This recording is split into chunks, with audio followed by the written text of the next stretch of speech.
عوام کی جان و مال کا تحفظ حکومتی اداروں کے اولین فرائض میں شامل ہے، لیکن کوئٹہ میں جاری ٹارگٹ کلنگ اور بدامنی نے عوام کا حکومتی اداروں پر اعتماد ختم کر دیا ہے اور شہری اپنی حفاظت کے لیے ہتھیار خریدنے پر مجبور ہیں۔ جتنی آبادی بڑھی ہے لازماً تھوڑے بہت ڈیمانڈ زیادہ ہوا ہے، لیکن اس کے مطابق جتنے لائسنسز ایشو ہوتے ہیں ڈی سی آفس سے اسی کے مطابق ہم لوگ اسلحہ سپلائی کرتے ہیں۔ جتنا لوگ ڈیمانڈ کرتے ہیں اس کے مطابق جن کو ظاہر ہے وہ پولیس سے کلیئر ہو جاتے ہیں نا، اور ڈی سی آفس والے اس کو مکمل چھانبین کرنے کے بعد اس کو لائسنس دیتے، اسی کو ہم لوگ اسلحہ پرووائڈ کرتے ہیں۔ شہری جہاں لائسنس یافتہ اسلحہ خرید رہے ہیں، وہاں کم قیمت اور آسانی سے ملنے والے غیر قانونی اسلحہ کی مانگ میں بھی اضافہ ہوا ہے۔ شہر میں قانونی و غیر قانونی اسلحہ کے ساتھ ساتھ قابلی گاڑیوں کی بھی بھرمار ہے۔ قابلی اور کالی شیشوں والی گاڑیاں سرعام گھومتی پھرتی ہے، بدامنی کے باوجود ان کے خلاف کوئی کارروائی نہیں کی جا رہی ہے۔ کالے شیشوں والی گاڑیوں کو جو ان کی پابندی کر دی ہے،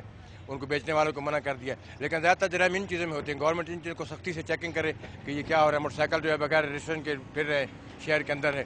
ویسے تو عام ڈبل سواری پہ بندی ہے، لیکن جرائم کے ٹائم میں حیران ہوں کہ وہ ڈبل سواری اپنے واردات کر کے چلے جاتے ہیں۔ حکومت شہر میں ایک طرف ٹارگٹ کلنگ پر قابو پانے میں ناکام نظر آتی ہے تو دوسری جانب قابلی گاڑیوں، غیر قانونی اسلحہ اور کالی شیشوں والی گاڑیوں کے خلاف کارروائی کرنے سے بھی قاصر ہے۔ کیمرامین فتح شاکر کے ساتھ آرین خان، ڈان نیوز، کوئٹہ۔